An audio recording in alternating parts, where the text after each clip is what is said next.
ମୁଁ ସୁଧାଂଶୁମାଳିନୀ ନାୟକ ସରକାରୀ ଉଚ୍ଚ ପ୍ରାଥମିକ ବିଦ୍ୟାଳୟ ବାଦାମବାଡ଼ି ନିଉ କଲୋନୀର ସହକାରୀ ଶିକ୍ଷୟିତ୍ରୀ। କଟକ ଜିଲ୍ଲା ଶିକ୍ଷା ସଂଯୋଗ କାର୍ଯ୍ୟକ୍ରମରେ ତୃତୀୟ ଶ୍ରେଣୀ ଆମ ଭାଷା ଆମ ସାହିତ୍ୟ ବିଷୟକୁ ସ୍ୱାଗତ କରୁଛି। ଆଜି ଆମେ ସେହି ତୃତୀୟ ଶ୍ରେଣୀ ସାହିତ୍ୟ ବହିରେ ଥିବା ଏକାଦଶ ଅଧ୍ୟାୟ ସାନସିନା ଦାନତା ମହାନ ବିଷୟରେ ପଢ଼ିବା। ପିଲାମାନେ, ତୁମେ ମହାଭାରତ ବିଷୟ ଗୁରୁଜନମାନଙ୍କ ଠାରୁ ଶୁଣିଥିବ। ମହାଭାରତ ଯୁଦ୍ଧରେ କୌରବମାନେ ଚକ୍ରବ୍ୟୁହ କରିଥିଲେ। ଅର୍ଜୁନ ନଥିବାରୁ ତାଙ୍କର ପୁତ୍ର ଅଭିମନ୍ୟୁ ଚକ୍ରବ୍ୟୁହ ଭିତରକୁ ପ୍ରବେଶ କରି ସମସ୍ତ 7 ଜଣ ମହାରଥୀମାନଙ୍କୁ ଜଣ ଜଣ କରି ପରାସ୍ତ କରିଥିଲେ। କିନ୍ତୁ ଏହି ରଥୀମାନେ ଯୁଦ୍ଧର ନିୟମ ଭଙ୍ଗ କରି ଅଭିମନ୍ୟୁକୁ ହତ୍ୟା କରିଥିଲେ। ସେହିପରି ଛୋଟ ବାଳକ ବାଜି ରାଉତ ମଧ୍ୟ ଦେଶ ପାଇଁ ଜୀବନ ଦେଇଥିଲେ। ବାଜି ରାଉତଙ୍କୁ ଘାଟ ଜଗିବାର ଦାୟିତ୍ୱ ଦିଆଯାଇଥିଲା। ଦିନେ ଇଂରେଜମାନେ ଜବରଦସ୍ତି ଘାଟରେ ଯିବାକୁ ବାଧ୍ୟ କରିଥିଲେ। କିନ୍ତୁ ଇଂରେଜମାନଙ୍କୁ ଘାଟ ପାରିଗଲିରେ ଲୋକମାନଙ୍କ ଉପରେ ବିପଦ ଜାଣି ବାଜି ରାଉତ ଇଂରେଜମାନଙ୍କୁ ଡଙ୍ଗାରେ ନ ନେବାରୁ ସେଠାରେ ଇଂରେଜମାନେ ବାଜି ରାଉତକୁ ଗୁଳି କରି ମାରିଦେଲେ। ପିଲାମାନେ, ଏହି ପାଠରେ ଥିବା ଘଟଣା ହୁଏତ ତୁମକୁ କାଳ୍ପନିକ ବା କାହାଣୀ ବୋଲି ଲାଗିପାରେ, କିନ୍ତୁ ବାସ୍ତବରେ ଏହା ଏକ ସତ୍ୟ ଘଟଣା ଉପରେ ଆଧାରିତ ଅଟେ। ଜାତିର ଟେକ ରଖିବା ପାଇଁ ଅନେକ ଲୋକ ପ୍ରାଣ ବଳି ଦେଇଛନ୍ତି। ପ୍ରାଣ ବଳି ଦେଇ ସବୁଦିନ ପାଇଁ ଅମର ହୋଇ ରହିଛନ୍ତି। ସେହିପରି 12 ବର୍ଷ ବୟସର ବାଳକ ଜାତି ପାଇଁ ଜୀବନ ଦେଇ କିଭଳି ଭାବେ କାଳ କାଳକୁ ଯଶ ରଖିଯାଇଛି, ତାହା ଆଜି ଆମେ କିମ୍ବଦନ୍ତୀରୁ ଜାଣିପାରିବା। ତାହେଲେ ପିଲାମାନେ, ମୁଁ ତୁମକୁ ସେ ବିଷୟରେ କହୁଛି, ମନ ଦେଇକି ଶୁଣ। ବହୁ ବର୍ଷ ପୂର୍ବେ ଓଡ଼ିଶାରେ ରାଜା ଲାଙ୍ଗୁଳା ନରସିଂହ ଦେବ ରାଜୁତି କରୁଥିଲେ। ପୁରୀ ଜିଲ୍ଲାର ଚନ୍ଦ୍ରଭାଗା ନଦୀ ମୁହାଣରେ ସୂର୍ଯ୍ୟଙ୍କର ପୂଜା ପାଇଁ ସେ ଏକ କୋଣାର୍କ ମନ୍ଦିର ନିର୍ମାଣ କରିଥିଲେ। ଏହି କୋଣାର୍କ ମନ୍ଦିରକୁ ତୋଳାଇବା ପାଇଁ ସେ 1200 ଭଲ କାରିଗର ବାଛିଲେ। ଚନ୍ଦ୍ରଭାଗା ନଦୀ ମୁହାଣରେ ମନ୍ଦିର ତୋଳା ଆରମ୍ଭ ହେଲା।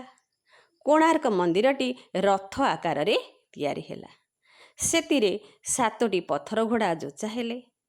ମନ୍ଦିର ତିଆରିରେ 12 ବର୍ଷ ଲାଗିଲା। ଓଡ଼ିଶାର 12 ବର୍ଷର ଖଜଣା ଖର୍ଚ୍ଚ ହେଲା। ମାତ୍ର କୋଣାର୍କ ମନ୍ଦିର କାମ ଶେଷ ହୋଇପାରିଲା ନାହିଁ। କୋଣାର୍କ ମନ୍ଦିର ଚୂଡ଼ାରେ ଦଧିନଉତି ବସିପାରିଲା ନାହିଁ।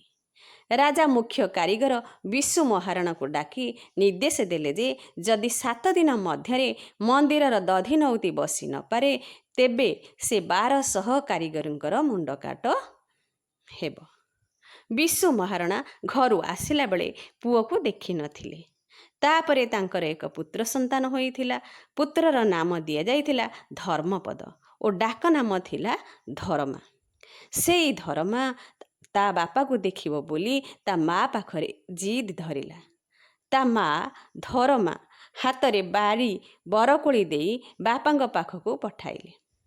ବିଶୁ ଧରମା ପାଖରେ ବାଡ଼ି ବରକୋଳି ଦେଖି ତାକୁ ଚିହ୍ନି ପାରିଲେ। ବାପାଙ୍କ ଶୁଖିଲା ମୁହଁ ଦେଖି ଧରମା ଏହାର କାରଣ ପଚାରିଲା। ତାଙ୍କଠାରୁ କୋଣାର୍କ ମନ୍ଦିରର ଦଧିନଉତି ବସି ନ ପାରିଲେ 1200 କାରିଗରଙ୍କର ମୁଣ୍ଡ କାଟ ହେବ ବୋଲି ଶୁଣିଲା। ମନରେ ସାହସ ଧରି ଧରମା ଦେଉଳ ଉପରେ ଚଢ଼ି ଦଧିନଉତି ବସାଇ ଦେଲା। ତାପରେ ତାଙ୍କ ପୁଅ ଦଧିନଉତି ବସାଇ ଦେଇଛି ଜାଣି ବିଶୁ ଆନନ୍ଦରେ ଅଧୀର ହୋଇ ପଡ଼ିଲେ। କିନ୍ତୁ 1200 କାରିଗରଙ୍କର ଭାଳେଣି ପଡ଼ିଲା। ରାଜା ଏ କଥା ଜାଣିଲେ ସେମାନଙ୍କର ମୁଣ୍ଡ କାଟ କରିବେ। ତେଣୁ ବିଶୁକୁ ଡାକି ତାଙ୍କ ଉପରେ ଏହାର ବିଚାର ଛାଡ଼ିଦେଲେ। ବିଶୁ ବିଚଳିତ ହୋଇ ପଡ଼ିଲେ। ମାତ୍ର ଧରମା ବାପାଙ୍କୁ ସାହସ ଦେଇ କହିଲା, ଗୋଟିଏ ଧରମା ବଦଳରେ ତା ଜାତି ଭାଇଙ୍କ ପ୍ରାଣ ଯଦି ରକ୍ଷା ହୋଇପାରିବ, ତେବେ ସେ ନିଜ ଜୀବନ ଦେବା ପାଇଁ ପ୍ରସ୍ତୁତ। ଏହା କହି ଧରମା ବାପାଙ୍କୁ ପ୍ରଣାମ ଜଣାଇଲା।